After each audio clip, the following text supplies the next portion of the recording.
Hello, everyone. Today, I'm speaking with Karol Markowicz, writer of the new book, Stolen Youth, and a columnist at the New York Post.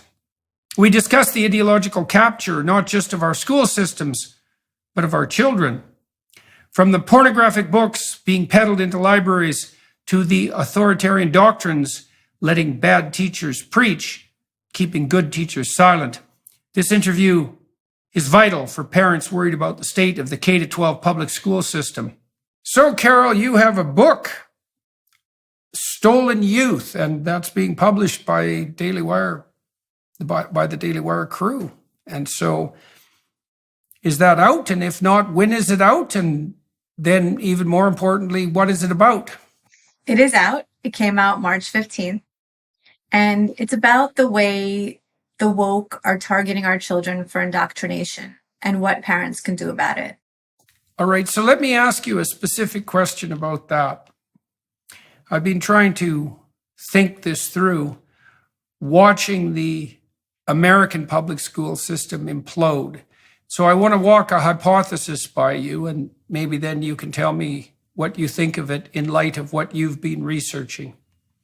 So our whole society decided couple of decades ago to include gay relationships under the broader umbrella of socially acceptable and or desirable relationships.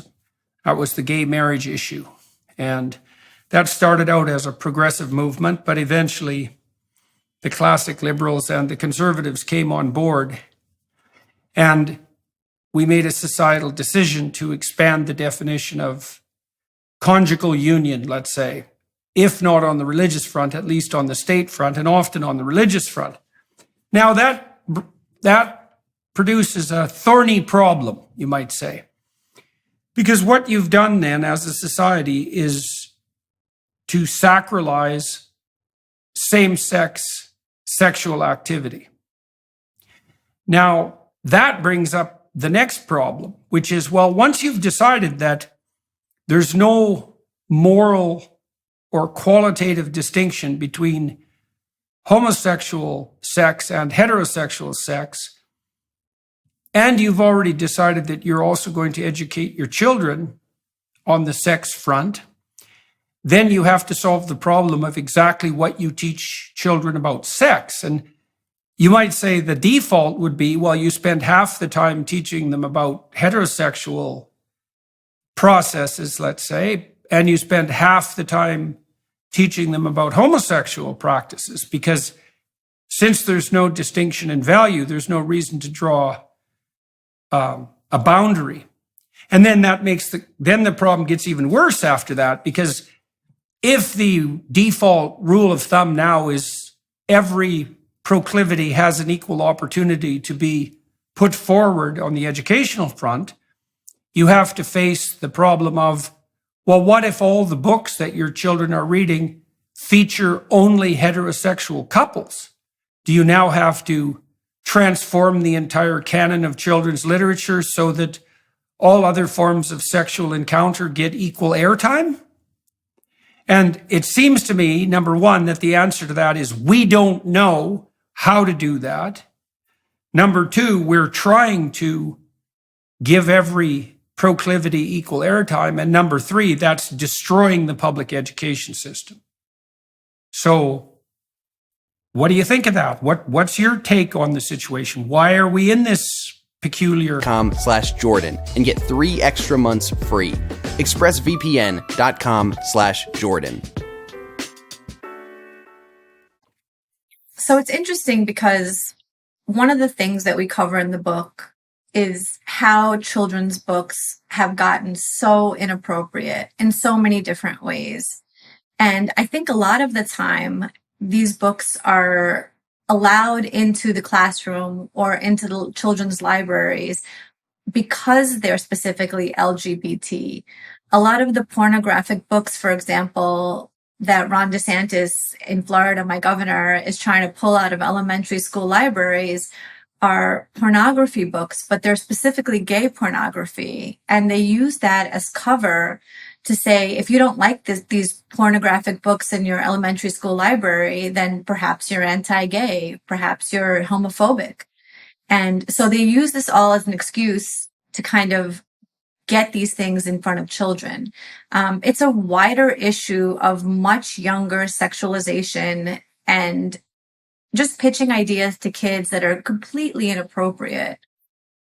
They wouldn't allow this kind of thing to go on if it were straight sex. They wouldn't let a pornographic book with straight couples into libraries. They wouldn't let, let's say, a stripper grind and dance in front of children, but drag queens are okay. And if you challenge that, then you're the problem. So two things come out of that. Like, who do you think is the they in question?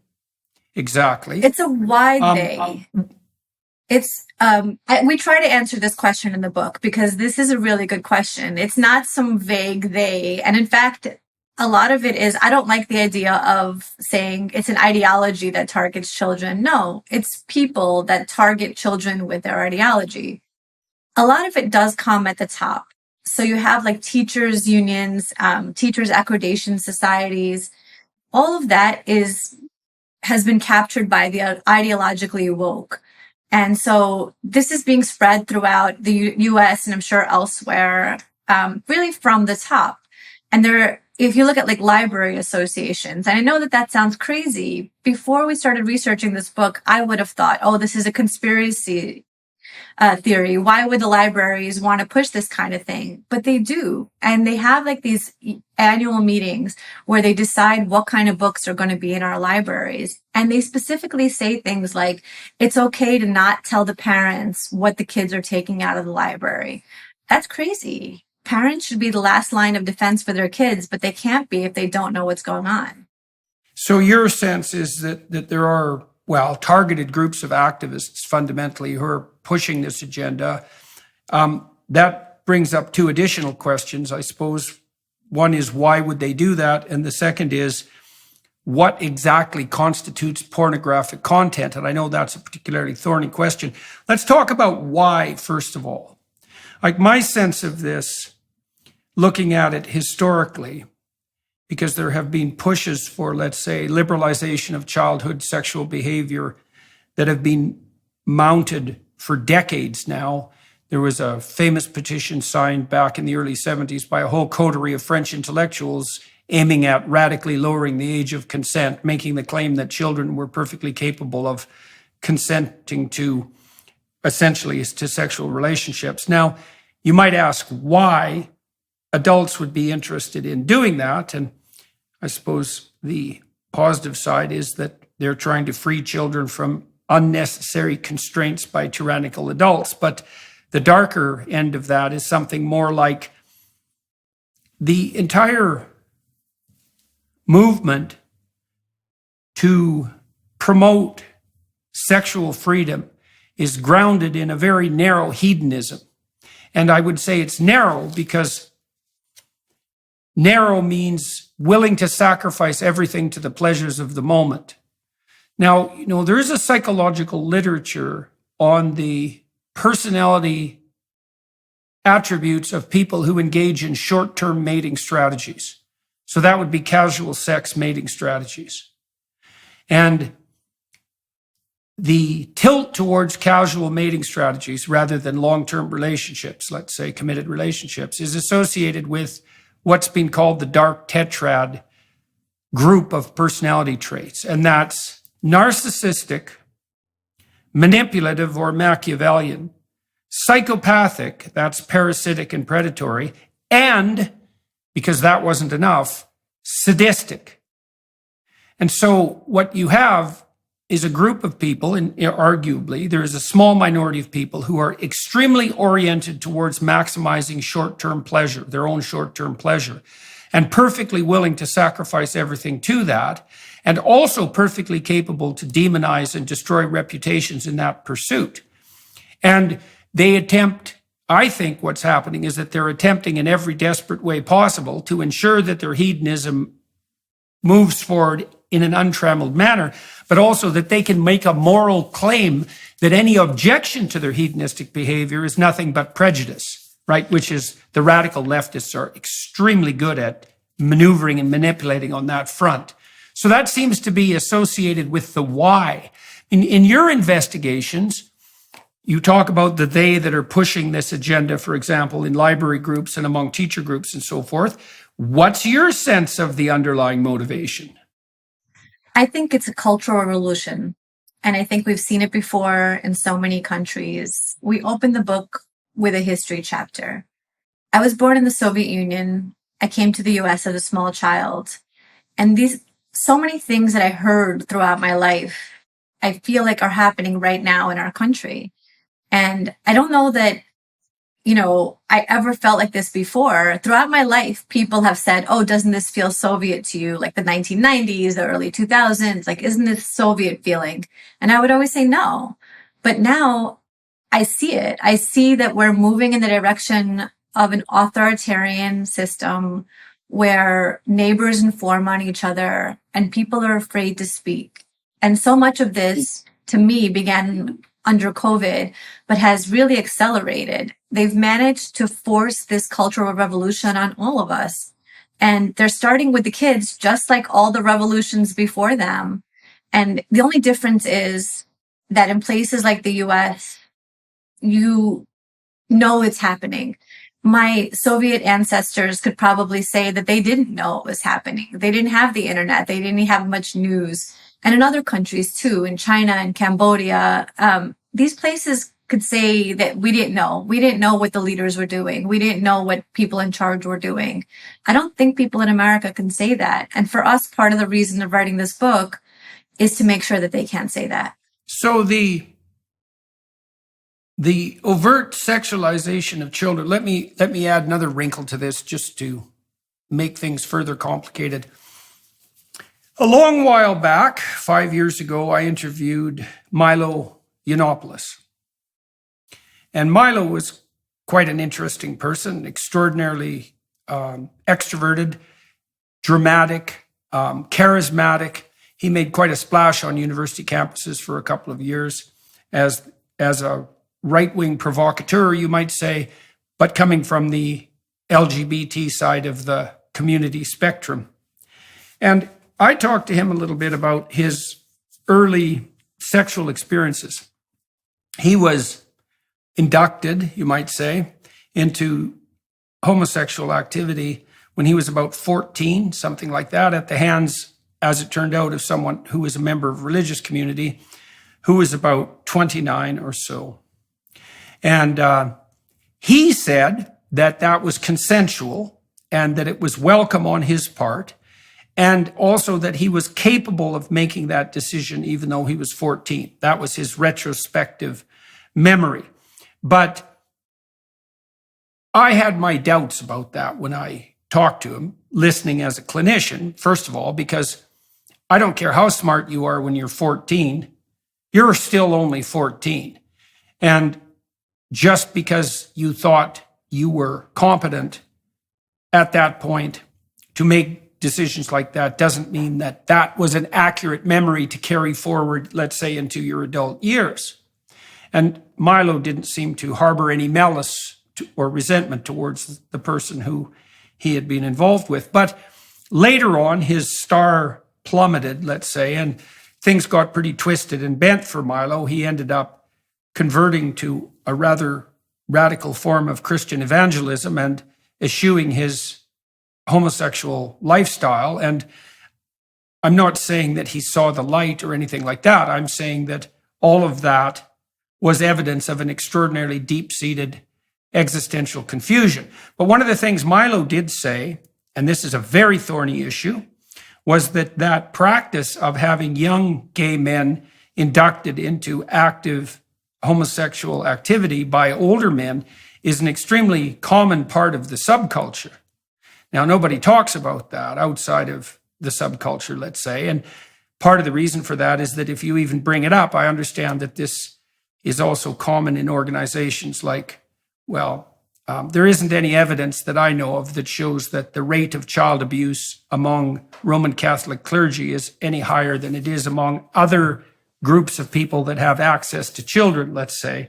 But I have heard through the grapevine and as a consequence of my investigations that this practice of older men inducting younger men into active homosexual practice is, what would you say? It's a subcultural given. And so that complicates the situation very much as well. You know, there's a proclivity among the gay male community to be attracted to youth. Now, it's not really different than heterosexual male attraction to heterosexual female, because there's a proclivity for men to like younger women. And this is an extension of that, but it certainly makes the discussion of all of this much more complicated, especially when you're also talking about the motives. I think part of the question we're dealing with is, you know, is it possible to develop a society that manifests tolerance of or even appreciation for committed homosexual relationships that doesn't run aground on the problem of what to teach children about sex? So I would say that, first of all, everything that Milo says should be taken with a grain of salt. I think that when he said that, it's one of the many controversial, splashy things that he says to get into our news, which I've met him. He is very personable. He's very magnetic. I get it. But, you know, I think that there was a level of disgust when he said that, and also a pushback from a lot of gay people, and not just on the left. The idea that they're predators, and obviously I think that that's something that they argued very strongly against.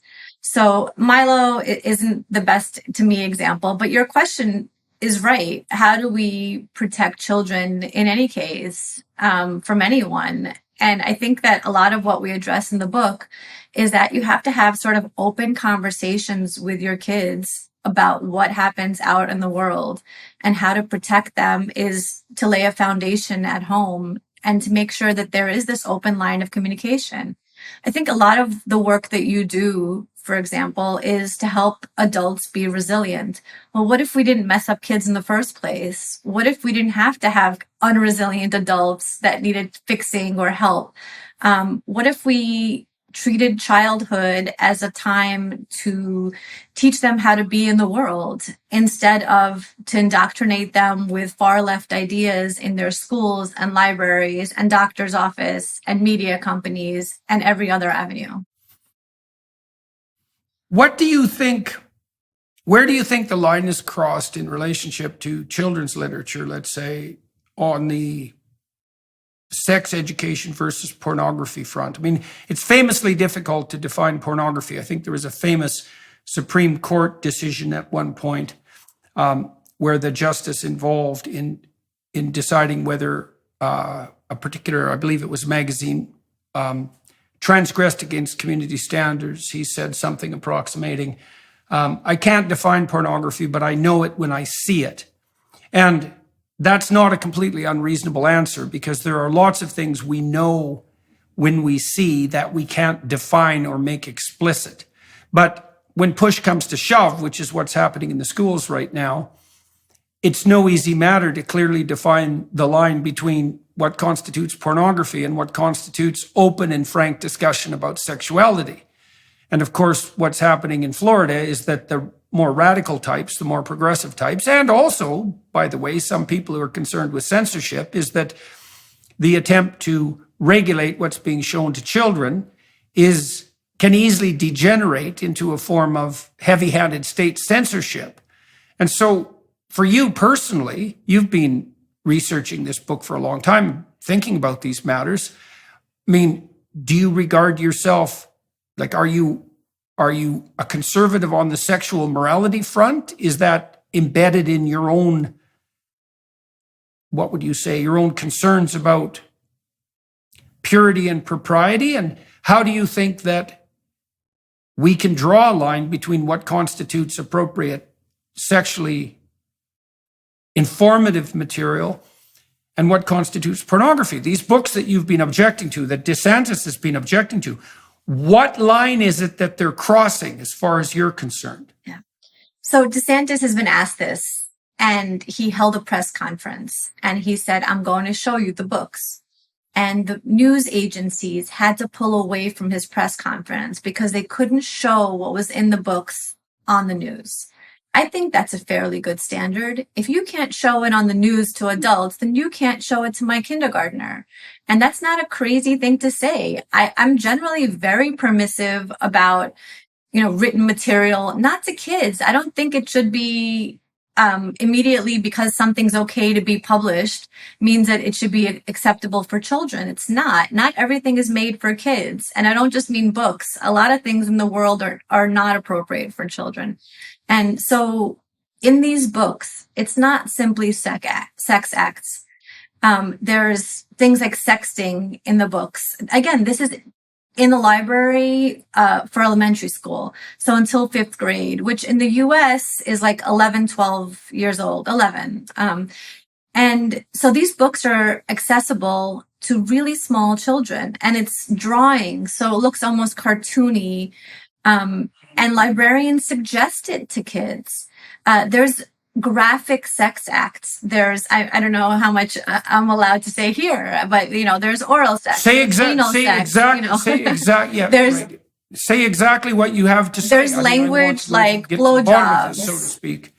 Blowjobs, butt plugs, etc. in these books that are available to small children. Now, should they be available to high school children, to teenagers? Even that I'm iffy on. Why should it be available in their school library? But to smaller children, I don't even think it's a question. I don't understand why we're, having this debate, because it's so clear that if we can't read it on the news, we shouldn't have it in their library. Right. So that's a practical demonstration of the violation of community standards. Well, okay, this brings up another issue. So you might say that there's a certain minimum degree of sex education that should be provided as part of the public education system, and that children who are properly educated in sexual matters, for example, might be less likely to end up pregnant as teenagers. Now, I would say the empirical evidence for the utility of sexual education in public schools as a preventative measure for teenage pregnancy is damn dismal. There's no real evidence that providing just the facts, ma'am, so to speak, to kids had any effect whatsoever on the remediation of childhood teenage pregnancy, let's say. And I would also say that kids can get so much information about sex on the net. Now, not that that's a particularly good way of going about it, but it's certainly available, that the additional value of having teachers teach sexual education seems debatable at best.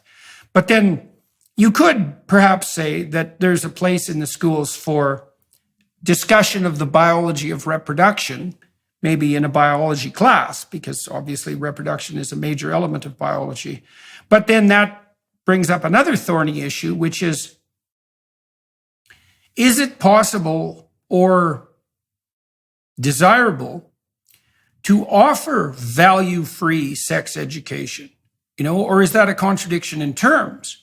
Because if you describe the process merely in terms of its mechanics, you're making the case implicitly that, what would you say, that sex can be viewed purely through the lens of objectivity. And it isn't obvious at all that that's the case. Like, it seems to me, and this is my socially conservative prejudice, you might say, that it's actually unethical to teach kids about sex outside the context of simultaneously teaching them about the necessity of long-term, committed, loving, mutually reciprocal relationships, right? Marriages for all intents and purposes. And that if you divorce one from the other, you're already halfway down the slippery slope to the kind of perdition that we're facing now.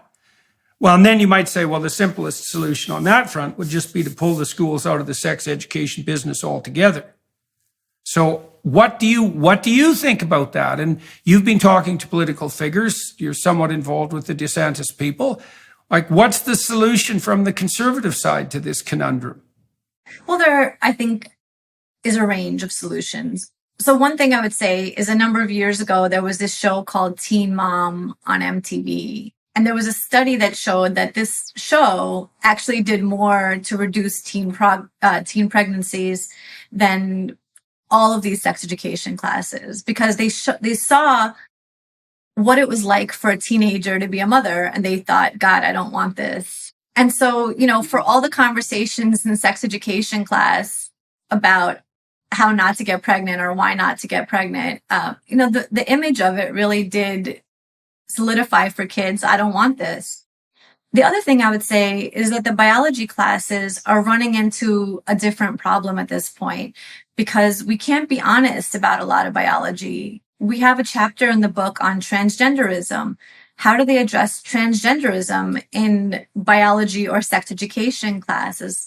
They don't address it with any facts. It's all very feelings based and what people think and feel as opposed to what things actually are.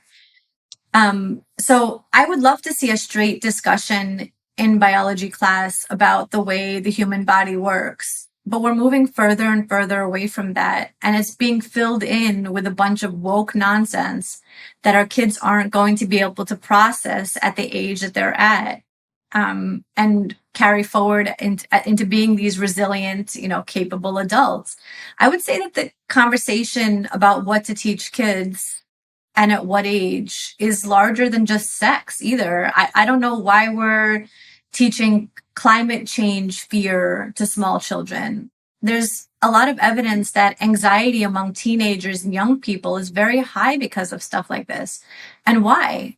What are these kids going to do to fight climate change? What are they going to do other than lay in their bed at night and be afraid that the world is going to end?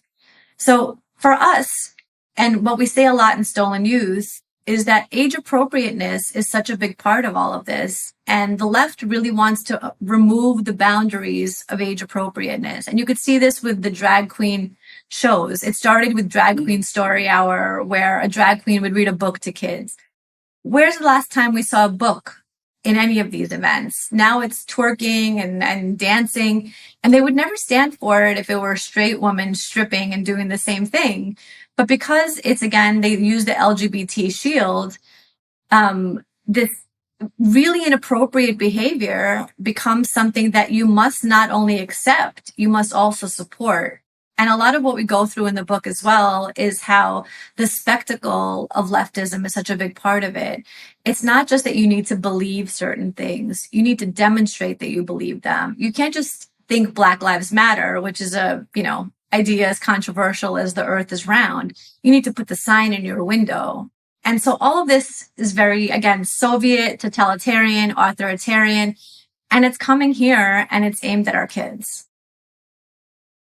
So let me make some suggestions about the inadequacy of the conservative response to all of this.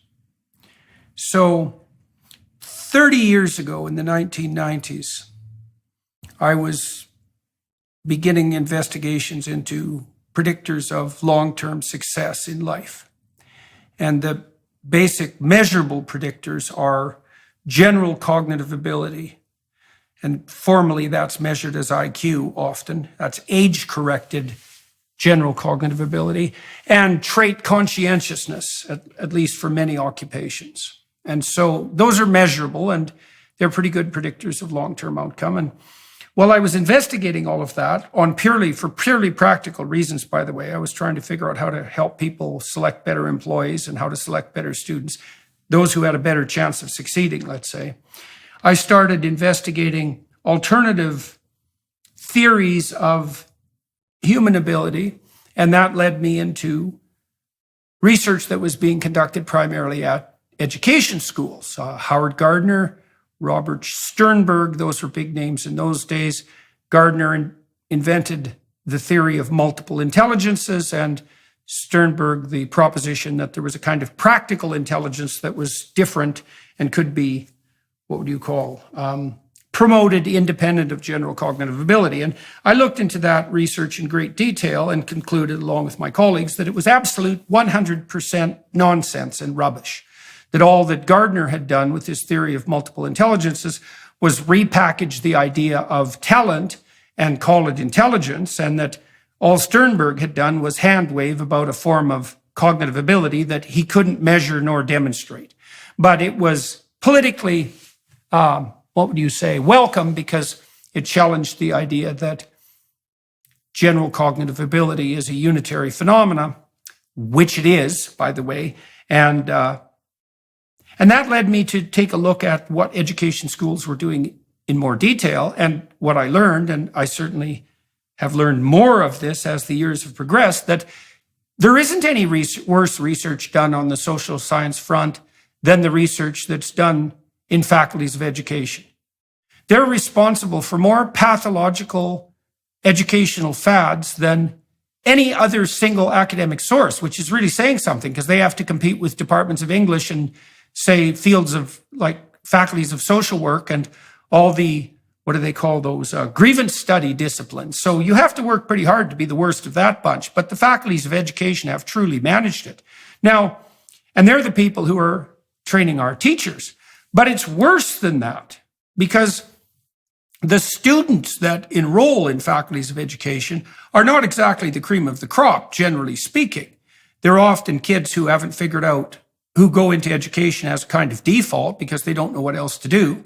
They're not stringently selected for their academic prowess, and they're often people who are interested in a rather permanent career with a pretty decent shot of holidays. And so we're not getting the cream of the crop as students, and we certainly don't have the cream of the crop as researchers in the faculties of education. However, the faculties of education have a hammerlock on teacher certification. And that means that the woke enterprise enters the general population because of the faculties of education hammerlock control of teacher certification. And so my question is, why in the world are the Republicans daft enough, and have been for like 50 years, to not only allow this insane monopoly to exist, but to continue, especially given also that in many states in the US, there's actually a teacher shortage, and given also that there's no evidence whatsoever that faculties of education have ever produced to show that their attempts to train teachers actually make teachers better. So, we can complain about the radical leftists pushing their idiot agenda, and there's no shortage of useful complaining to do on that front. But I would say, well, if the bloody conservatives are going to roll over like dimwits and allow the monopoly of the leftists to continue on the teacher certification front, we get exactly what we deserve. So we're talking about ideology here, and we're talking about the sway of these ideas and even the sway of these radical individuals. But the fundamental problem technically is that there's a monopoly on teacher certification that's been granted to the faculties of education, and they're woke nightmares. So, how in the world can the Republicans and the conservatives in general be so blind? If I had $1 for every time I wondered, how could Republicans be so daft, I would be a gazillionaire. You're absolutely right. They're not doing anything. I think in places like Florida, I have a lot of faith in Governor Ron DeSantis, but obviously there's only so much he can do. Our family moved from New York to Florida about a year ago because we saw saner policies. But you're right. And so much of what you're saying is right. It's not even just political stuff. Like, a discussion happening right now in America is about the way that we've been teaching children to read. Now, I have 3 kids, 13, 10, and 7. About a year and a half ago, I realized that my youngest kid does not know how to read, despite everybody around him thinking that he does. And the thing was, he had managed, because he's a smart kid, he had managed to memorize enough words to make it seem like he knows how to read. So I would have these conversations with his teachers, and they would say, oh, no, you're wrong. He knows how to read. He's really smart. And I'd say, I know he's really smart. He's managed to convince you he knows how to read, and he doesn't. Because the way that we've taught reading in America for the last decade plus has been memorize these words. And somehow that worked. It's for my whole word 2. reading. Yeah, it's not reading. It's no sounding out. So my older 2 managed to still read the right way, but my younger one took the lesson, memorized all these words, a lot of words, and went through life pretending to read. Now we're having the conversation of like, wow, that was a really dumb thing to do for a while in our schools. But why did it happen in the first place? Why are we throwing random educational philosophies? I can tell you why. I can tell you how that happened. I looked into that because that's one of the preposterously stupid theories put forward by faculties of education. So here's how it happened. So if you analyze, imagine that you might start by thinking that if you wanted to teach children how to do something, you'd look at how experts do it and teach them the way the experts do it. Okay, well, that's not a bad theory. It's not necessarily true because experts and beginners might use different strategies, but as far as theories go, it could be stupider. So let's start with that. Okay, so now let's analyze the behavior of expert readers. Well, expert readers read words at a glance. They don't sound them out. And not only that, expert readers, if they're really expert, can probably read a whole phrase at a glance with one eye movement. And so the theory was, well, experts read at the whole word level.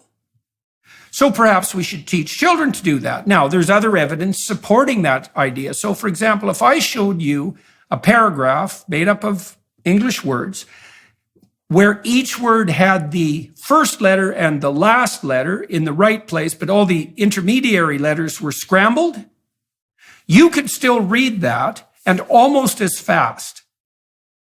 And so by the time you're an expert reader, you do recognize whole words as units. And so the theory was, well, why don't we just teach children to recognize whole words? Now, the problem with that is, well, just because that's how experts do it doesn't mean that's how they learn to do it. So that's one problem. And the second problem is that basically converts English into a form of Chinese. Now, Chinese words exactly is that each character becomes something like an image instead of a sequence of letters. The whole point of the bloody alphabet is to have an alphabetic language. And the whole point of that is to allow for phonetic learning, to break down the sounds into their units, to allow children to piece together the units and then to memorize the words. Now, so what happens when you learn phonetically is that you first of all master the 40 sounds or so that are associated with the alphabet. Then you learn how to chunk them into, say, 2-letter or 3-letter combinations. Then you learn how to put them together in words. And as you do that, you build up the neural circuitry that enables you to identify the words at a glance. But you do it from the bottom up. Well, the idiot researchers... It just seems like we're teaching kids, using a philosophy that we haven't thought through. I don't know very much about education. I haven't thought it through at all. But I know that was crazy. It was research that was shoddy in the utter extreme. And this isn't new. The whole word reading dispute goes back at least 40 years. And it's absolutely 100% self-evident in the literature that if you take a school system, this happened in California, that used a phonetic approach to reading, and you transform that into a school system that uses a whole word approach to reading, that you decimate the ability of the education system to teach children how to read. And we've known that for 40 years. And the faculties of education are still debating whether or not this is true. And that's only one of the many unbelievably foolish things they managed to do. And here's some more. They're the originators of the self-esteem movement. And because of their cockeyed version of what constituted self-esteem, they ended up teaching children to be narcissistic instead of to be confident. And narcissists pretend to be confident. That's how and mimic it. And when you do explicit self-esteem training, you train narcissism, not confidence. We have social emotional learning. We have learning styles. We have all these idiot educational fads. And there's not an iota of good research data suggesting that they do anything but harm. And that can all be put at the foot of the faculties of education. But they're entirely enabled by idiot Republicans, for example, who aren't smart enough to notice that they're losing the cultural war because they've handed over the entire educational enterprise to social justice warriors. And it doesn't take that much thinking to figure that out. Yeah. I mean, one of the other discoveries that we made in researching stolen youth, and again, this is something that I would have thought was a conspiracy theory before we started writing this book, but in teachers' colleges, they use Marxist books to teach the teachers. So the teachers themselves get indoctrinated, and then they spread out throughout the country and they indoctrinate the kids. They don't even know what's happening. They don't know that they've learned critical theory and that they're passing it along to children. They think that they've learned something good. So I think a lot of this, I don't know why Republicans don't spend all their time talking about it. I think the reason I would have thought it was a conspiracy theory is because how can it be in America that the teachers' colleges are using Marxist books and they're coming up with concepts like 2 + 2 is not always 4. And it's not front page news every day. It's not the main thing that all of our politicians talk about all the time. How could that be? And that's really, again, part of the reason that we needed this book to be published, is because we felt like for a long time you could say, I didn't know, I don't know. These politicians can say, I don't know. Well, again, read our book, and there's no way to say, I didn't know. Yeah, well, I see this happening in Canada. There's a conservative government in Ontario, and there's a conservative minister of education in Ontario, and nonetheless, the school system there is as woke as hell. And what happens consistently is that these bloody Marxist doctrines are put forward under the rubric of anti-racism, let's say, and idiot politicians who don't do their homework or who are afraid of being pilloried see the word anti-racist, and they think, because the leftists are very sneaky in this regard, they think, oh, well, if it's anti-racist, we have to be for it. And they don't look at all to see what is being transmitted, what ideas are being transmitted in the guise of this so-called anti-racism. And they are a strange hybrid of postmodernism, and the postmodernists dispute the existence of any uniting narratives whatsoever. And the Marxists, well, I suppose they trump that by claiming that there's nothing else but power. And the conservatives are so damn blind that this goes on under their noses constantly, and they often facilitate its movement forward. And it's because they're either ignorant, that's part of the problem, or they're afraid on the moral front, and neither of those are excusable, especially when hypothetically they're concerned about losing the cultural war, which they are definitely losing. Well, look at the abuse and pushback that Governor DeSantis gets, even from other Republicans. People that are in the public eye, the Chris Christies of the world and such, they say things like DeSantis sparks cultural wars. Well, cultural wars are really important because a war for the culture matters. Culture matters. So yes, we should be fighting these wars. I think so much of what we talk about is dismissed by the left, and we let them dismiss it. We let them say, oh, this doesn't matter, but it does matter, and we should be talking about it all the time. I think that the schools and the fight for our schools is so important. So another thing the Republicans are doing right now, look, I love the idea of school choice, which is, supplying vouchers to parents so that they could pull their kids out of failing public schools and go to parochial schools or private schools. But that's nowhere near enough. Most people still send their kids to the local public school. So the idea that Republicans have, like, oh, I passed a school voucher bill, I'm done, is ridiculous. We have to fight for the schools. We have to fight for the curriculums. We have to fight for the kids who go to those schools. We can't just give up on them and say, like, oh, we'll hand out vouchers. That's just simply not enough. Well, if all your voucher choice is between one woke school or another, it's not helpful in the least. And well, that's part of the reason too why I think it's necessary to go to the source of the problem. And the faculties of education, which I think should just be abolished. Their monopoly on teacher certification should be revoked like tomorrow and permanently, because there's no excuse for it whatsoever. The other thing that's so bloody idiotic about this, that it's almost a kind of miracle of stupidity, is that if you look at the teachers' unions, for example, and you look at where they donate all of their monetary support, I think it's 99% Democrat. So what you have is this strange spectacle where not only do the Republicans hand over children and the future to the woke mob via the vehicle of the faculties of education, but they actually facilitate the development of these immense organizations, the teachers' unions and so forth, that do nothing but fundraise for their opponents 100% of the time.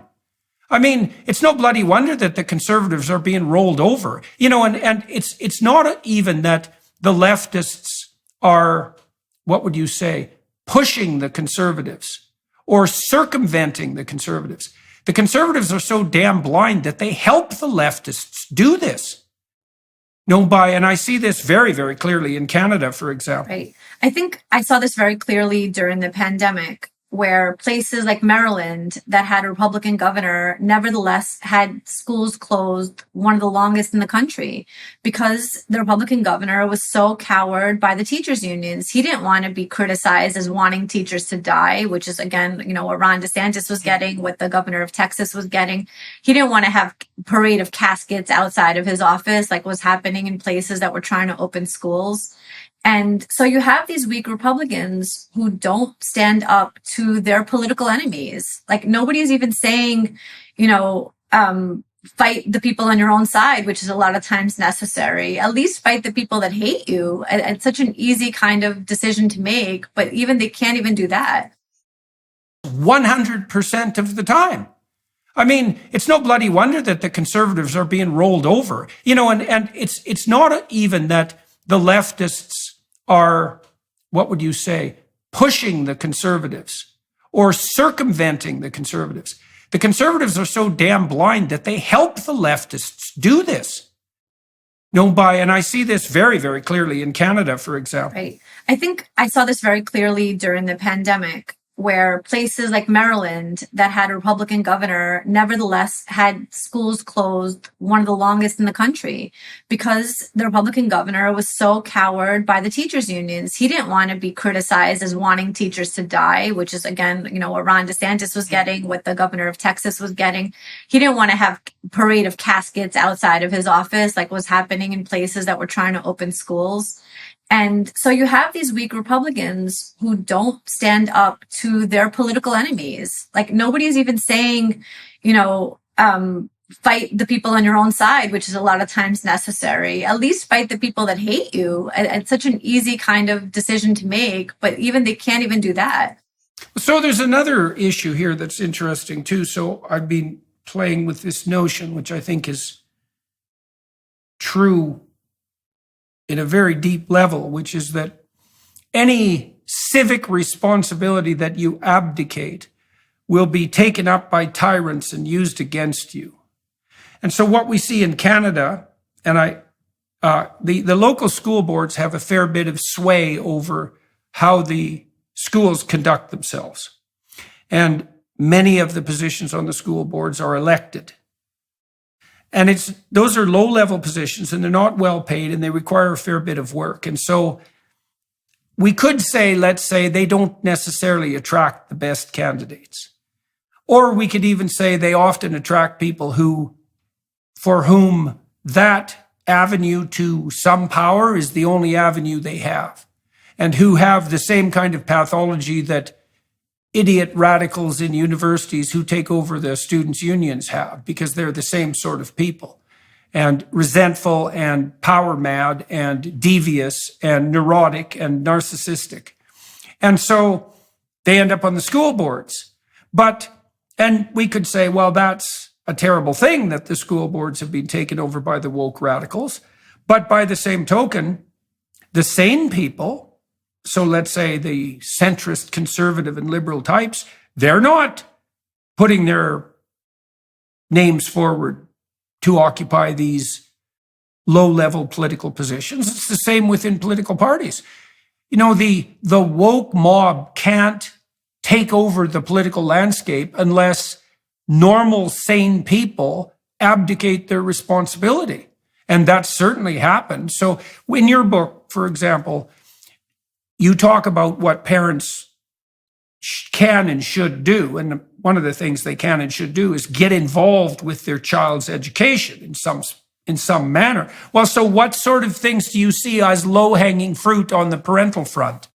Well, in the US, in the last 3 years, what you're describing has been changing.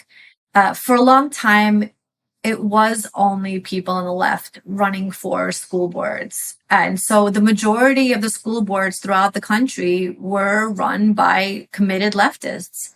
And what happened in the last 3 years, and COVID sparked so much of this, it was COVID plus the George Floyd riots. Those two things combined to open a lot of eyes. And so what parents saw was, wow, my school board does not represent my values at all and isn't fighting for my kids at all, isn't trying to get my schools open, isn't trying to get the masks off the kids while 80-year-olds were, living freely.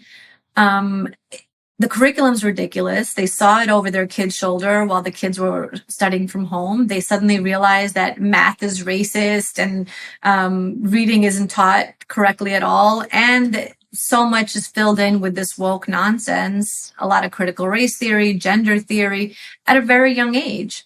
So there has been a parental revolution across the US where more moderate or right of center parents have been running for school board.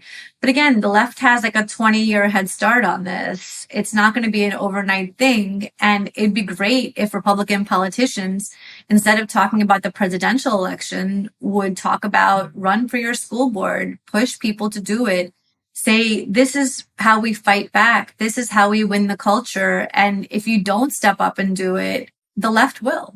And so many leftists who run for school boards don't even have kids. They're just there to influence the culture. And the right doesn't seem to have the same verve to do the same. Now, you have an extensive background as a journalist. You've worked for the New York Post, for Fox, and so forth. And yet you wrote this book. What was your pathway into this issue?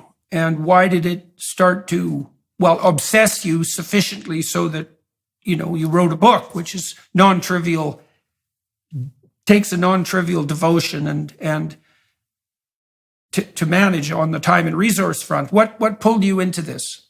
It really was the COVID era. We were living in Brooklyn. We were lifelong New Yorkers. My husband and I both grew up in New York. We were going to raise our children in New York. We had just finished our dream home, moved in March 2020. And what I saw around me shook me so hard that I needed to talk about it. And so I would talk about it all the time. I would say before 2020, I wrote about all kinds of things. I wrote about sex. I wrote about marriage. I wrote about immigration. But 2020 hits and I see kids as being uniquely targeted. So my co-author, Bethany Mandel, and I would talk a lot about what was going on with children in the country. I have 3 kids. They were all in public school in New York City. She has 6 kids now, all homeschooled. So very different paths she and I take. But what I saw happening in New York and across the country, where kids were so disregarded, the COVID pandemic really just exposed how kids are put last. In New York, for example, when the reopening plans were announced by Governor Cuomo, kids were it was like concerts, Broadway shows, schools. It was like the last thing that he thought of. Oh, right, kids need to go back to schools.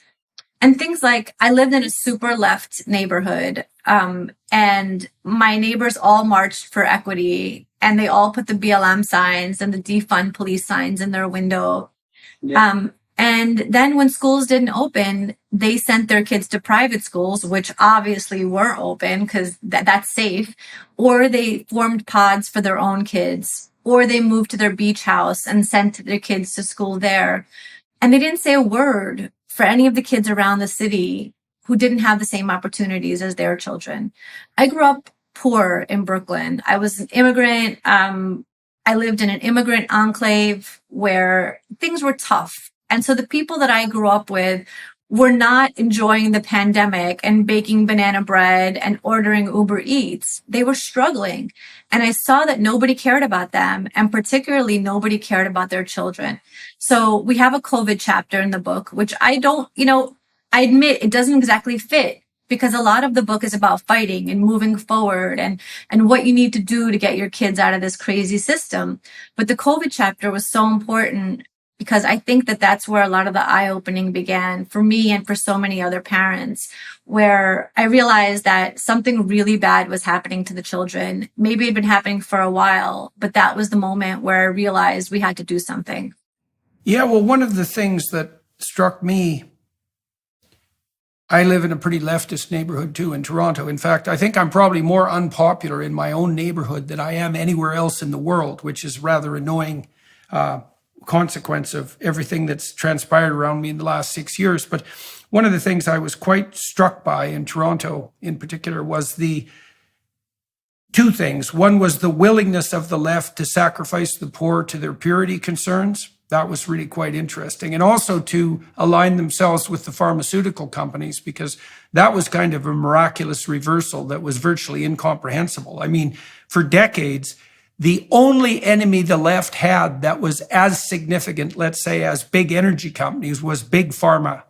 And for the left to align themselves with the pharmaceutical companies struck me as a philosophical reversal of miraculous proportions. I still haven't wrapped my head around that entirely. And I was also shocked, and I would really say shocked, by the absolute pleasure that people seem to take in the side effect of the COVID lockdowns, which was the opportunity to spy and inform on your neighbors. And my sense was that in Toronto, first of all, 70% of people would have worn those goddamn masks happily for the rest of their lives. And half of that group would have done it happily merely because it gave them an opportunity to spy on and inform on their neighbors. And I knew that in places like East Germany under the Soviets, that 1/3 of citizens were government informers, which is a pretty damn dismal statistic. But I knew that proclivity was embedded deep in the heart of the human soul, let's say. If a soul can have a heart, you get my point. But it was still a shock to me to see how rapidly that desire made itself manifest when the social and political conditions made it possible and morally necessary. And so, Yeah, it was also very interesting. Please go ahead. Yeah, no, I was gonna say, I think I was naive. I did not think that Americans or Canadians or free people in general had that inside them. I knew that people who had been under totalitarian rule, who didn't know anything else, yes, they could be made to inform on their neighbors. But free people who didn't have anything to lose were telling on people for having too many friends in their backyard, and that was happening frequently in my neighborhood. Another interesting moment was, so I lived in this neighborhood, Park Slope in Brooklyn, and there was like a board on Facebook, and a woman wrote in and she said, "I'm Asian. I was bicycling without my mask, and an older white couple yelled racial epithets at me." This is at the height of the pandemic, spring 2020. And in normal times, obviously everybody would be supportive of her and, "Oh, how dare this white couple say racist things to you." But the majority of the comments were like, "Well, you should have been wearing your mask." And that's where they got to, where they threw away their own previous ideas in order for this new mask god. And it was really wild to watch that. I didn't expect that. Look, I'm a lifelong conservative. My husband is a conservative, and we were going to live in this liberal area, and that would have been fine until the pandemic hit and we saw what was really going on. We couldn't unsee it. So, Karol, you were locked down in New York with your progressive neighbors, and you started to become aware that children were being placed pretty damn low on the hierarchy of importance. I mean, we certainly saw that in two ways, right? We saw that with the 100% insane insistence that children should wear masks, which was appalling, given the absolute positive evidence that children were at any risk whatsoever for mortality in relationship to COVID. And the notion that the children were presenting a danger, therefore, to the teachers. I mean, the first thing I would say is, well, there's an occupational hazard for you, and you can walk along with it the same way the bloody nurses do and the doctors. But having said that, I would also say that the evidence that teachers were at particular risk because of the infectious nature of the children was also lacking. But it didn't make any difference. We put the damn masks on the kids and wreaked havoc on their psycholinguistic and emotional development for 2 years. And then we locked them at home where they didn't learn a goddamn thing. And the poor kids in particular are going to pay for that, perhaps for the rest of their life. And we're going to pay a walloping economic price as well, because we failed to educate a very large number of people. And so they won't be as productive as they might have otherwise been. So that's quite the bloody catastrophe. But then you also dug further into that and realized that children's interests weren't being served on a broader front. And that's how you moved more into the, let's say, the gender dispute, the culture war domain that started to occupy your attention. Before that, how concerned had you been with the broader issues of the culture war? Somewhat concerned, but nowhere near what ended up happening. So I would say that I should have begun speaking up earlier. When my middle son was in first grade, he switched schools after the school year had begun, and his new school had a climate march in their courtyard. And I didn't want him to be the weird kid who just got to the school and didn't participate and sat it out. So I let him march around when he was 7 years old with his Earth Dies, We Die sign. And obviously, in retrospect, I would never allow that ever again. But that's the kind of thing that I think parents don't even really see until it's too late, that they're using your children as little activists. And this is happening so much in Brooklyn. Kids marched obviously against climate change. They marched for gun control. They marched vaguely against hate after the 2016 election. And so they have this idea that they could turn the kids into child soldiers, and then their ideas will be unassailable. How are you going to argue about climate change with a first grader? You're not. And how are you going to argue about gun control with a teenager? I think a lot of politicians tried to do that after the Stoneman Douglas shooting in Florida a few years ago, and they ended up looking ridiculous on TV because you can't argue with kids. It just doesn't work out that way. And so that's why the left is using them. Greta Thunberg, it's not an accident. It actually... Well, there's another reason too, I think, which is even more perverse, if possible. I mean, it's pretty damn perverse to turn children into activists, but it's more perverse to do this. And this is what's been happening, particularly with young men. And I've seen thousands of examples of this. In fact, I had a friend who eventually committed suicide. He was an early victim of exactly this sort of thinking, I would say. He committed suicide it's got to be 15 years ago, after living a pretty damn dismal life. And he was racked with existential guilt as a consequence of his intolerable masculinity. And so that didn't work out very well for him as let's call it a life plan. And so here's what I see happening in the schools with young men in particular. And I think it's worth concentrating on them because boys are not doing well in school. Teenage boys are not doing well in junior high.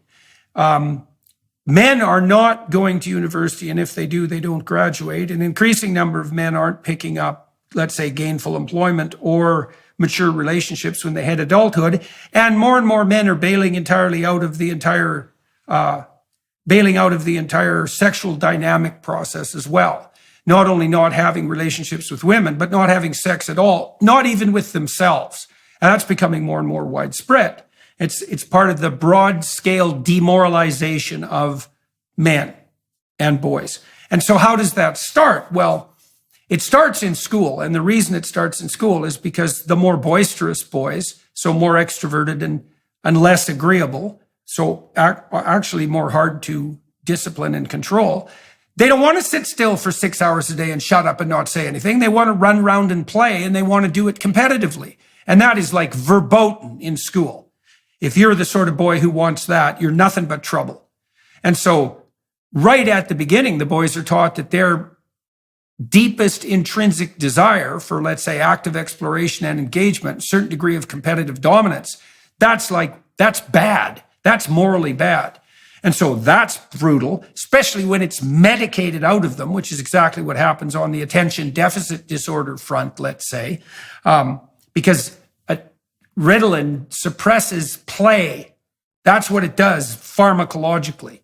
It doesn't calm kids down. That's complete bloody rubbish. And it certainly doesn't calm hyperactive kids down differentially. None of that's the least bit true, but those medications are widely used. And so boys are demoralized right at the beginning in school because their natural proclivity for boisterous activity is deemed inappropriate. And then there's explicit training. That happens next. And the explicit training is the bloody leftist claim that, history is to be read as nothing but a patriarchal nightmare. The inference being that all of the competitive striving that characterizes masculinity is nothing but the force that manifests itself as patriarchal domination and tyranny.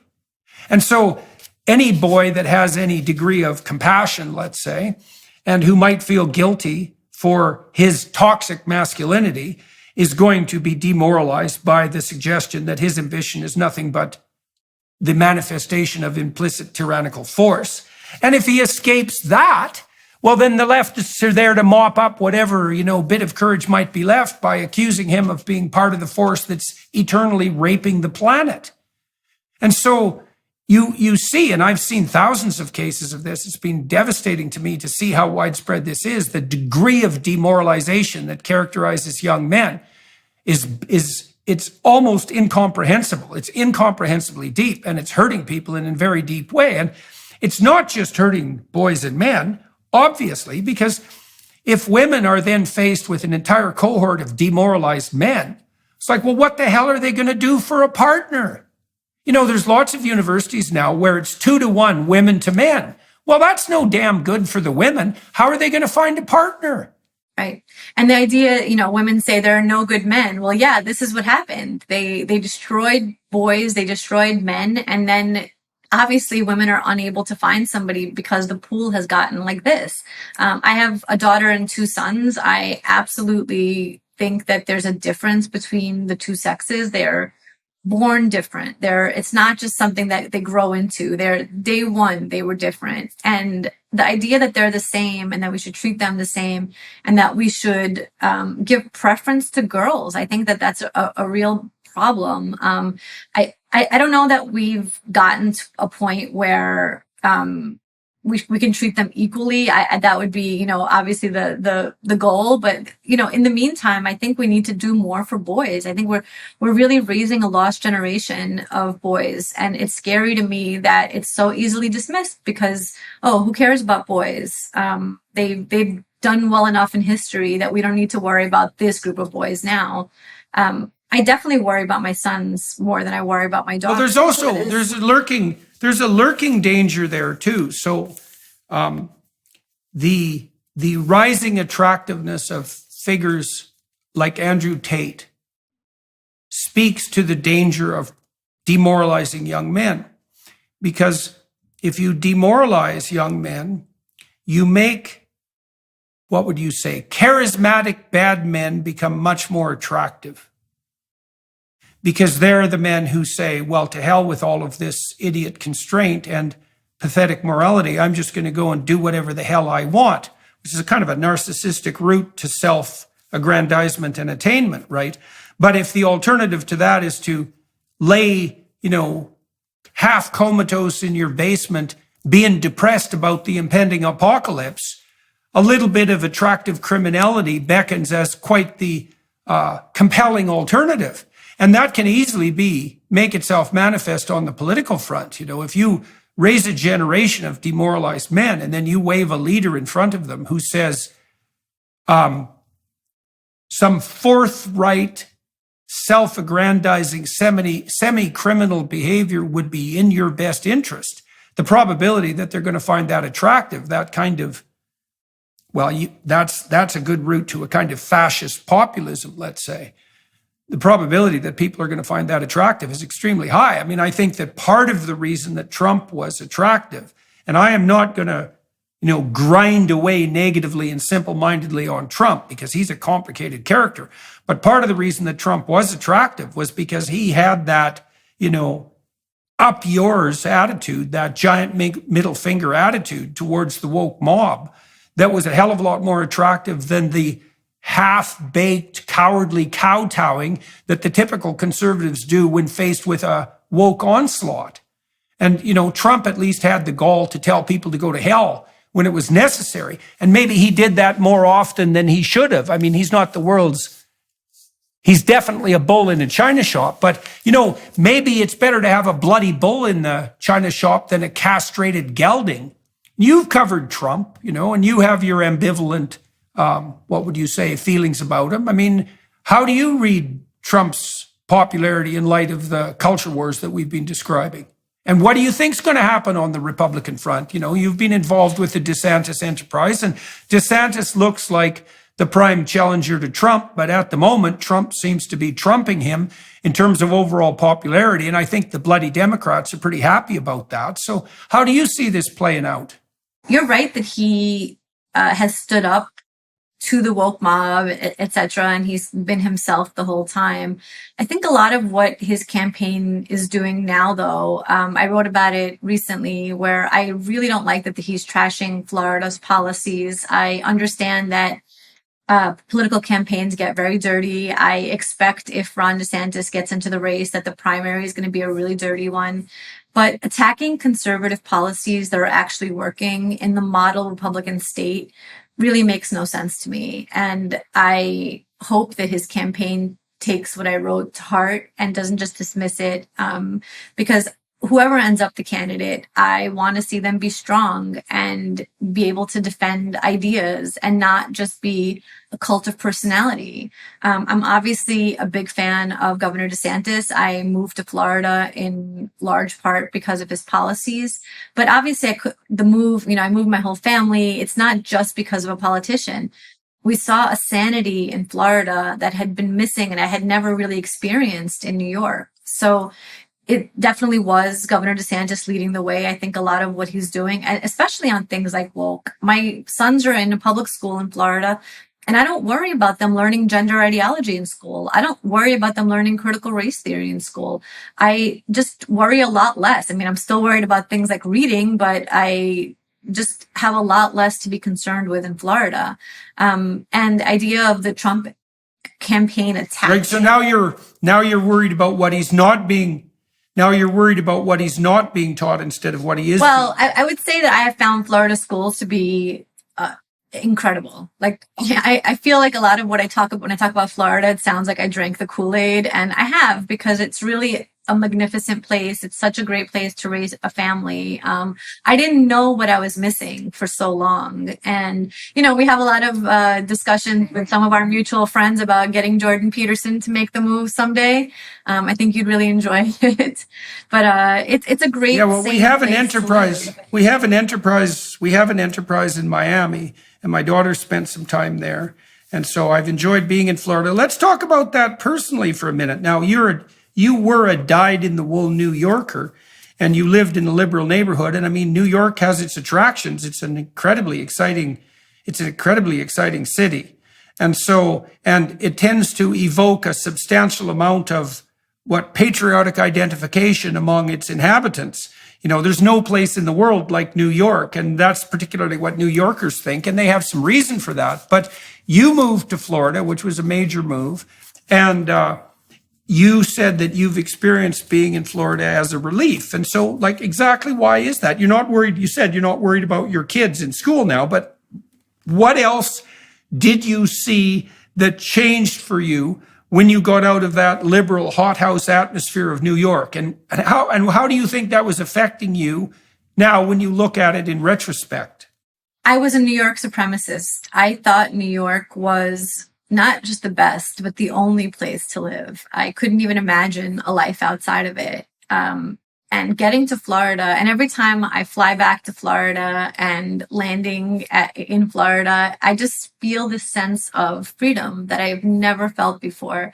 Freedom to say what you want, to raise your kids how you want, to say things that people know to be true, but have to pretend that are not true in New York. I don't have to do that in Florida. We don't have to pretend.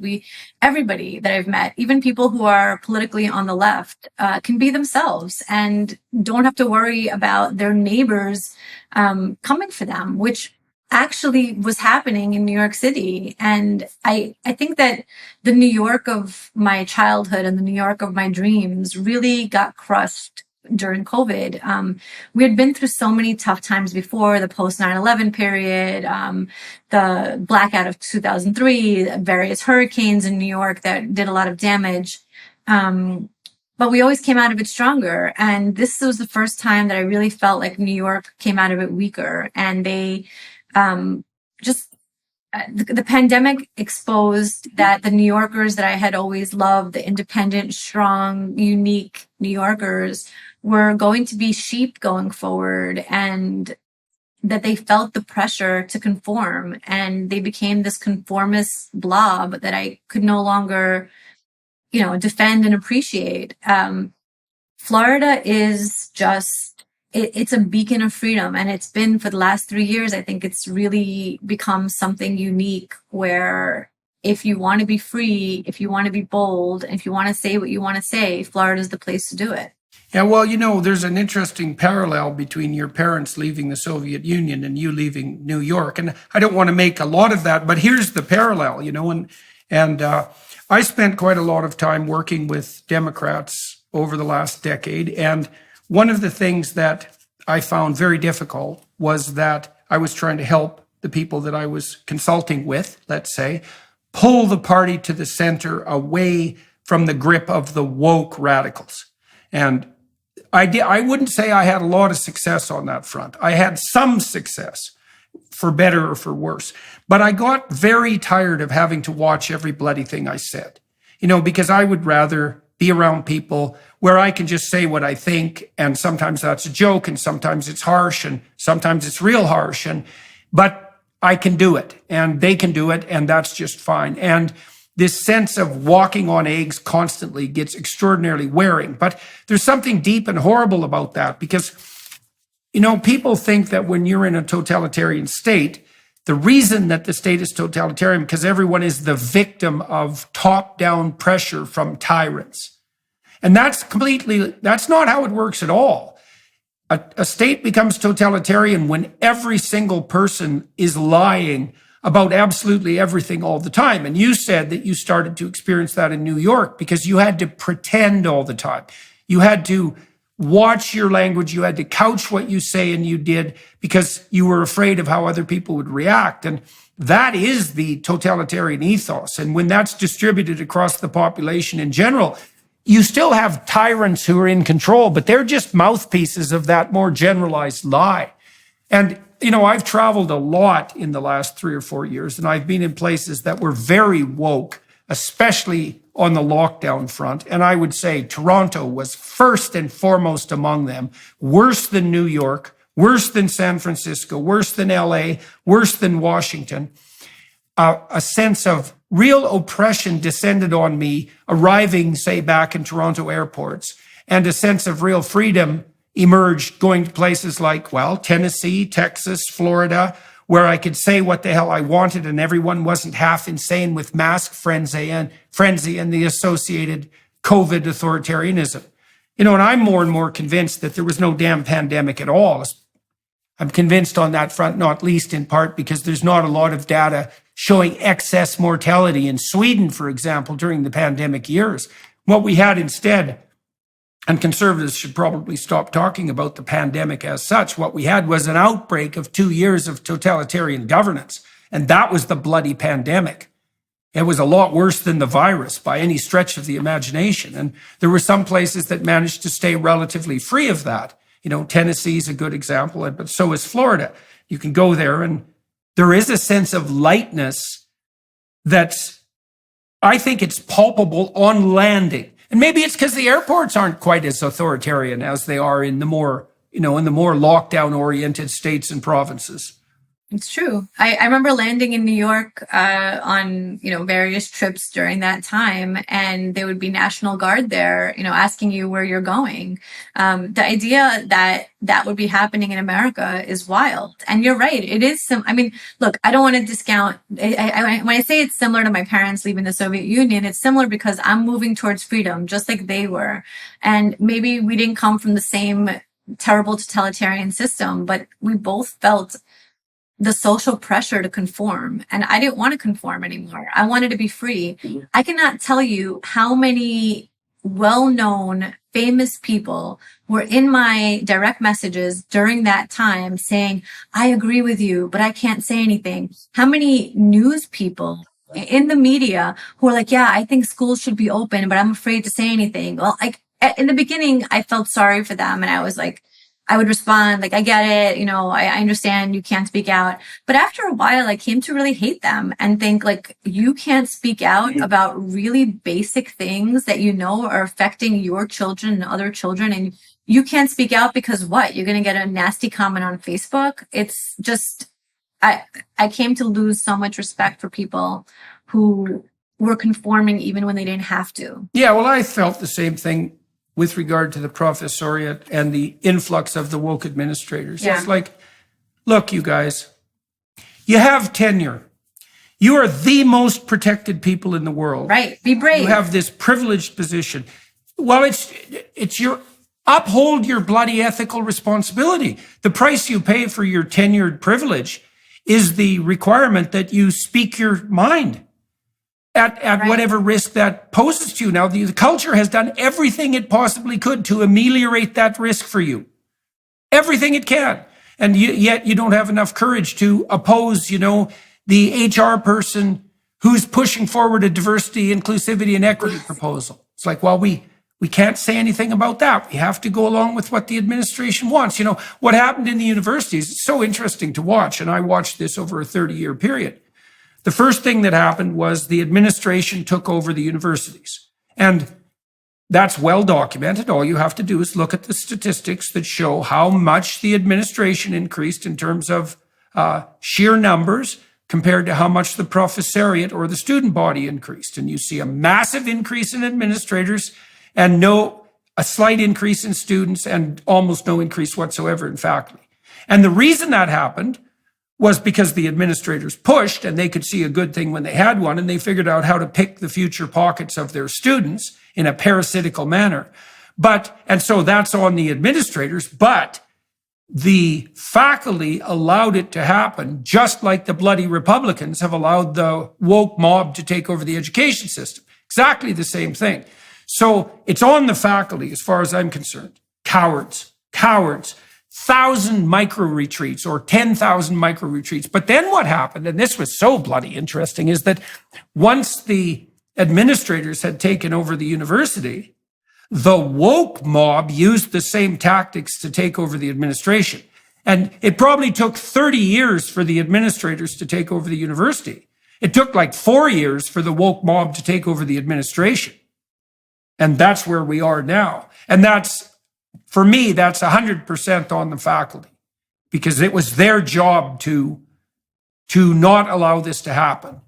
And these people that you're talking about, I can understand why people are afraid of being singled out and mobbed, But if you're a journalist or an academic or a politician, you're someone on the front lines of the culture war, it's your bloody ethical responsibility to put yourself at some risk to say what you believe to be the truth. And so, I might get mobbed. Well, that's a reason, but it's not an excuse. Yeah. My thinking on them was, what is the point of you? What is the point of you doing this job? What is the point of any of this if you're not able to speak really basic truths? And it's going to get harder. It's like, it wasn't that hard to say schools should be open. I think it gets a lot harder when they have to say, look, there are actually only two sexes. There are only two genders, and there is no such thing as gender non-binary. All of this becomes really difficult to say when you've already laid the foundation where you don't say anything controversial at all. It's just the lack of bravery. It was scary to me. It was scary to me, not only among famous journalists, etc., but among parents. The fact that they weren't fighting for their own kids and they were expecting somebody else to do it, I think is a really bad path to go down. And if you're expecting the culture or the school or somebody else to teach your kids values, you're going to find that they're going to learn values that are not aligned with yours. And that's what happens all the time. Well, it's so interesting, to think, you were talking about the fact now that it's risky to make the case for a sexual binary. It's so interesting, because people backtracked as a consequence of the onslaught of the reputation-savaging woke mob. And they made little compromises along the way, so to speak, little compromises, which weren't little at all, but appeared that way.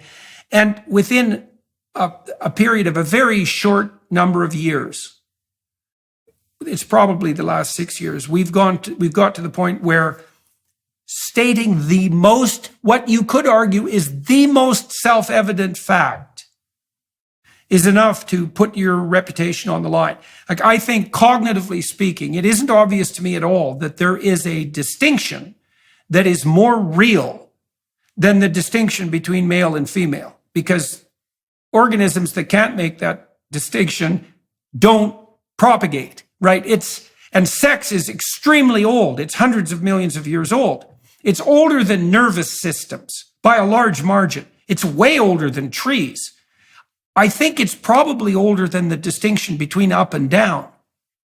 I don't think there is any piece of differentiated perception that's more fundamental to the integrity of our psyches and to the integrity of our social systems than agreement on the distinction between male and female.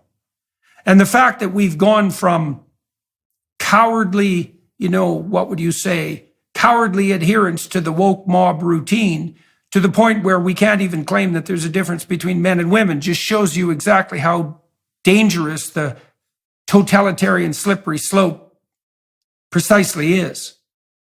So, Matt Walsh is getting pilloried like mad. Didn't they just throw him off YouTube because he dares to do such a thing as stand up to Dylan Mulvaney, who's like the most preposterous human being that's ever existed? Narcissistic right to the bloody core, as is obvious to anyone who has the eyes to see, playing this idiot game that's dementing the culture for no other purpose than his own self-aggrandizement. Right. And the consequence of that is that someone who points out the completely obvious, well, God, when I first saw Dylan Mulvaney, I actually thought he was pretty damn funny.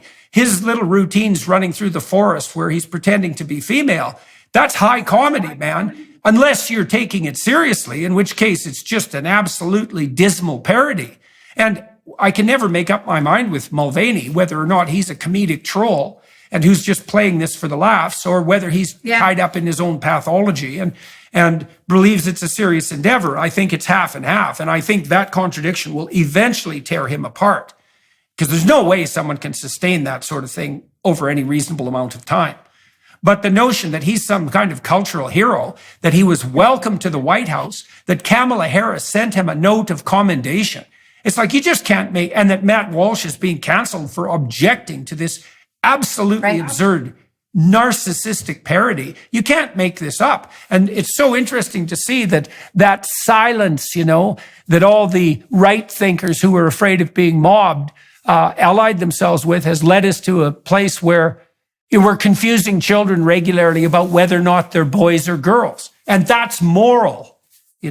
God, it's something to behold, man. Yeah. I was just going to say the cancellation factor, it is affecting not just, moderate or left culture. We had a hard time getting this book published. Daily Wire took a chance on us. We are two fairly well-known writers in the conservative space of, fairly large followings.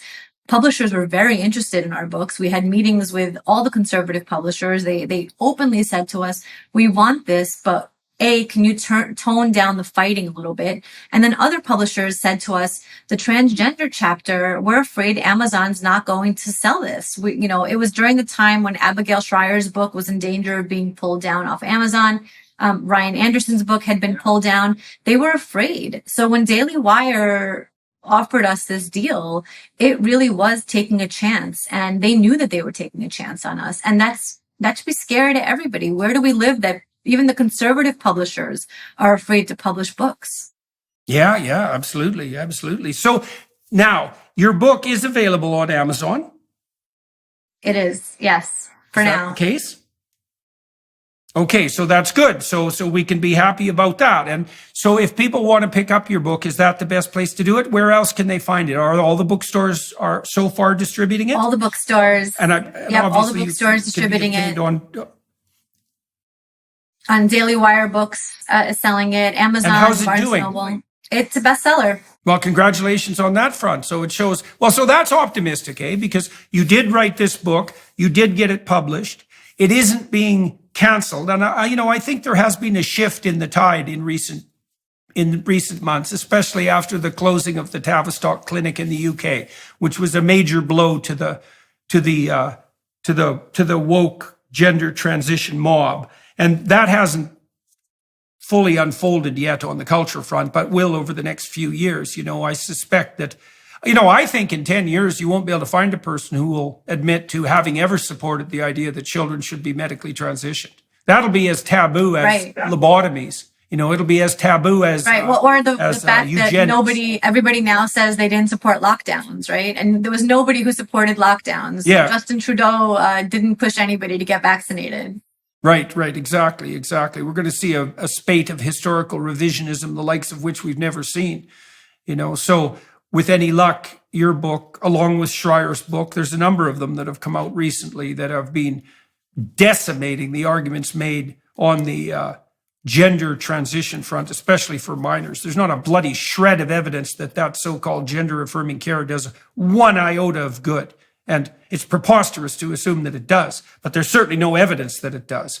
And so it's very nice to see that there is some well-documented journalistic work, like Schreier's, for example, and yours, that is making a strong case for the elimination of this particular brand of unforgivable and malevolent stupidity, virtue signaling stupidity. The fact that we're willing to sacrifice children in the name of this perverse woke propaganda I think it's beyond criminal.